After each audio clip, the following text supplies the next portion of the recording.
in heaven, if we can't, we're not going to sin, we're not going to have sinful thoughts, bad thoughts, how did Lucifer think to like go against God? Like how did he decide that like he wanted to be God if he was in heaven and we're not going to have sinful thoughts? And then like with that also goes with like angels, how do they decide to go with the devil? And then is there free will in heaven? Are all angels in heaven or are some outside the realm of heaven? And then how can angels switch from going inside heaven to outside the realm of heaven? Gee, what kind of question. Wow. I know, right? That kid is thinking. Yeah. Okay, those are great questions. And I think when it comes to how could Satan have fallen being in the presence of God, first of all, the Bible doesn't really tell us, right? In fact, we don't even know how many angels went with him until like you're in Revelation 13 or something, right? There's not a lot in the Old Testament about the fall of Satan. Some try and say, well, you know, it might be embedded in, Isaiah 14 or Isaiah 28, and that's disputed or not when it talks about the king of Babylon and all this. But we don't really know. The Bible doesn't tell us. Although it seems to me it would make sense that in order for God to give these creatures free choice, he had to have some distance between them.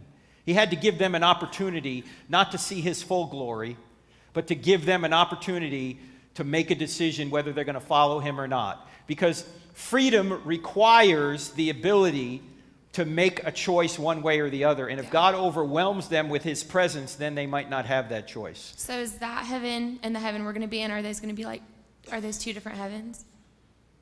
Oh, you mean in the previous? Yeah. Well, it might not be. Well, our ultimate heaven is a new heaven and a new earth. Yeah. So before the universe was created, God was in heaven, so to speak, his dwelling place. God creates the universe, and heaven ultimately is going to be a renewed earth and a renewed universe where we're going to have physical bodies. We're not going to be Casper the Friendly Ghost.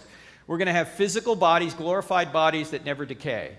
That's our ultimate destiny. Now, people that die now, to be absent from the body is to be present with the Lord. They, in some sense, go to be with the Lord now, but that's not ultimate heaven. Ultimate heaven is a physical place, not an ethereal place. So it's a different place than where Satan and the angels were, because that was an immaterial realm. This is going to be a physical realm, ultimate heaven. Now, will we have free will in heaven? It seems to me we will, but we'll have, first of all, we won't have a sin nature, and secondly, we won't have any desire to sin because we won't have any need to sin, in the sense that we won't want anything we don't have. We'll have everything we need. The reason we sin now, as I mentioned earlier in the presentation, is usually just one of three things, or a combination thereof: sex, money, or power, relationships, finances, or pride, or power, those kind of things. We take shortcuts to get those good things. Those are good things, right? Sex, money, and power are good things. But we take shortcuts to get them here on earth because we don't have them. In heaven, we won't have any deficiencies. We won't have any need to sin. We'll see God for who he is, 1 John 3, 1 and 2, the beatific vision, and there won't be any need to sin or desire to sin. So with Lucifer, so that gets me thinking, did he actually create / start sin, or was it there before? Was it called sin? Was it something that God was what he did, was it sin? Lucifer's free choice to disobey God was sinful, yes.